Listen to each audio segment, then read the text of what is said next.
Alas, poor Uric, I knew him, Horatio, a fellow of infinite jest, of most excellent fancy. He hath borne me on his back 1,000 times, and now how abhorred in my imagination it is. Where are your jibes now?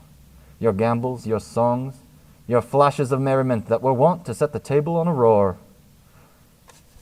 Oh, hello, I didn't see you there. My name is Hand Puppet Hamlet.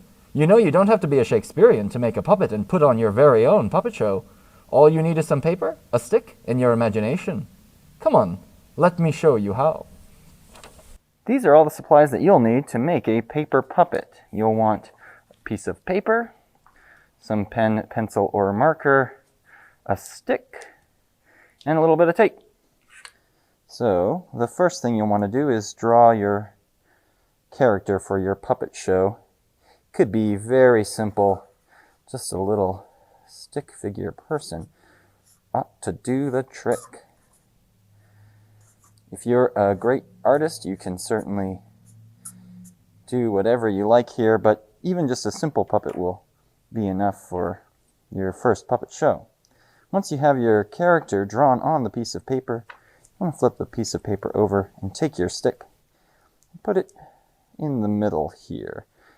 You want to make sure that you have a little bit of space on the bottom of the piece of paper so you can hold it, but the higher you get the stick, the less floppy your paper puppet will be.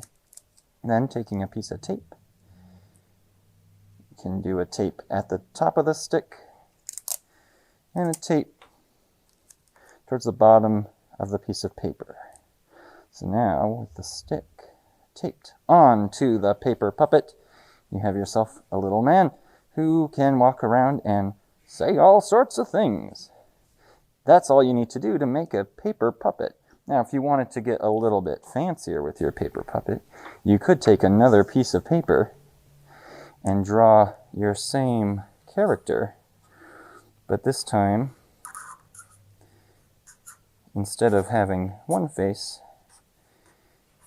you can give them, let's make this a little sad character. Then, flipping the paper puppet back over again, you can tape one piece of paper to the other side. I'd say a little piece of tape here at the bottom.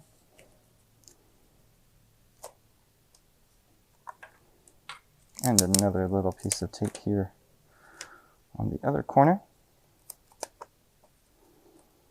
Now, your little man can move around, but when he encounters something sad, he can flip the puppet and change his expression, give him a greater range and drama. That's really all it takes to make a paper puppet. You can get as elaborate with your paper puppets as you like, make crazy characters, get your man's best friend and whoever you like to be a part of your puppet show.